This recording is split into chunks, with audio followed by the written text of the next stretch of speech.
We heard this mentioned at the ANC's Gauteng 14th provincial conference. It's currently underway today, marking the 67th anniversary of the Freedom Charter, of course. The document adopted 67 years ago. But today, there are still lots of questions about its adoption, about its implementation, and the equal rights that many people had fought for. It's always such a pleasure to welcome to the show political commentator and author Dr. Ebrahim Harvey. Dr. Harvey, good morning to you. I know there's a lot we can talk about, of course, but I'm curious to go back to an interview you did a couple of years ago. You made such a good point, didn't you, back in the days of NUMSA? The adoption of the Freedom Charter was one thing. Implementation is quite something else. Good morning. Good morning.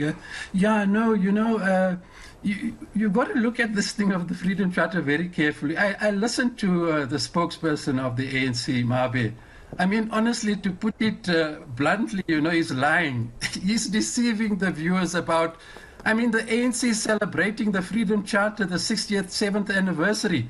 Man, come on, it's basic stuff. Go back to, 1994. The ANC has seriously betrayed the Freedom Charter in every major respect. You can talk of land, you can talk of housing, you can talk of jobs, and you can talk of education.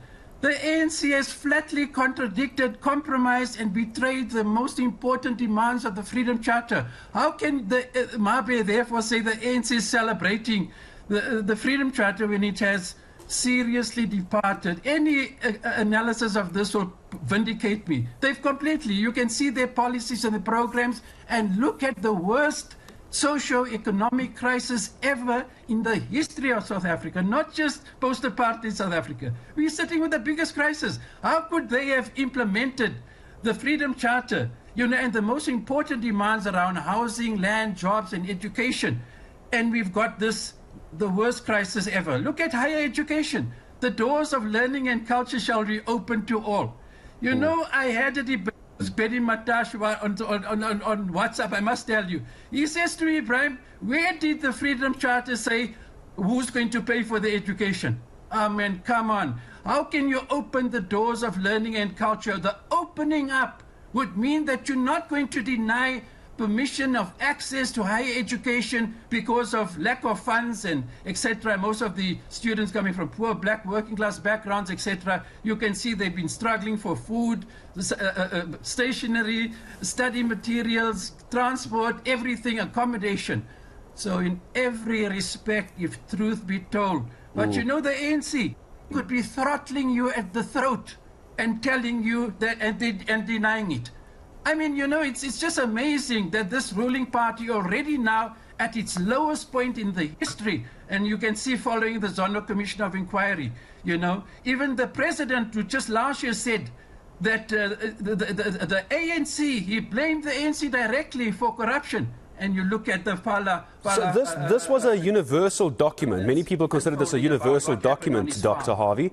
Universal document is how many people viewed this. Would you go as far as to say that while it was a living document, a breathing document, a universal document, it was actually a pipe dream for the ANC? They would never have had the ability to implement this. Well, not so much a pipe dream. You've got to go back and go and study the Reconstruction and Development Program of 1993, which was pushed by COSATU.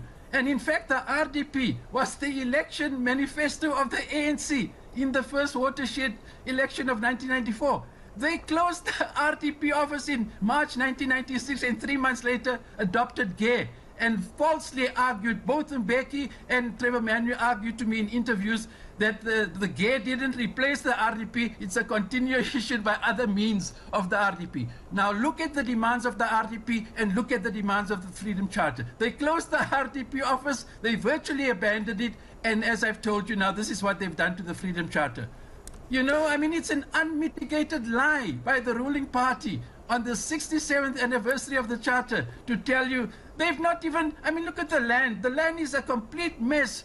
Housing, education, jobs, the biggest unemployment crisis in the history of South Africa. So why do some South Africans continue to vote for the ruling party, Dr. Harvey? If we've seen the last elections, they saw a drop in numbers for the ANC support, but then why do we keep seeing the ANC in power if clearly, as you've demonstrated, they're not doing the very basics? Why do people keep voting for them?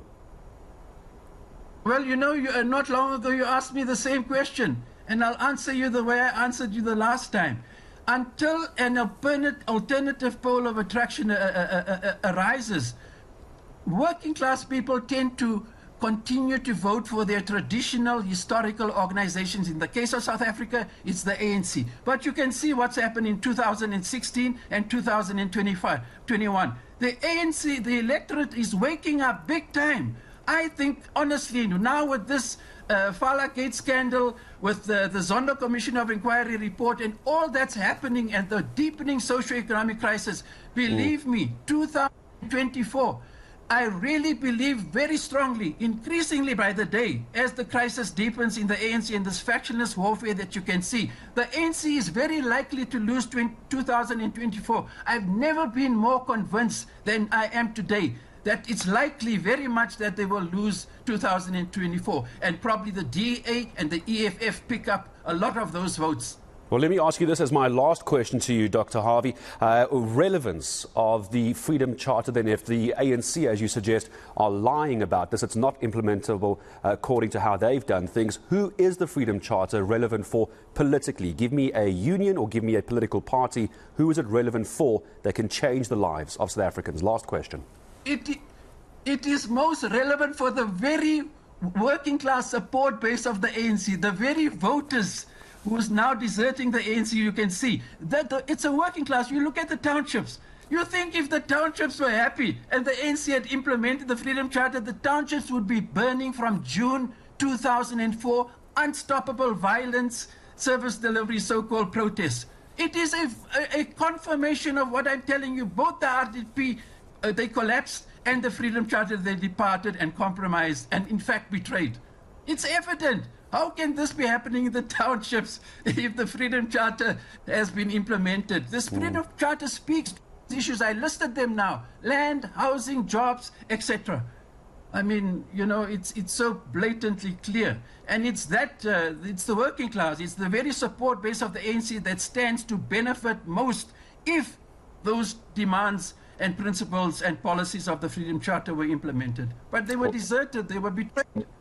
They were deserted. Ebrahim Harvey, Dr. Harvey, thank you very much indeed. Always good to have you on ENC, a political commentator and author, telling us about where the failings are for the ruling party. 67 years ago, the Freedom Charter was adopted.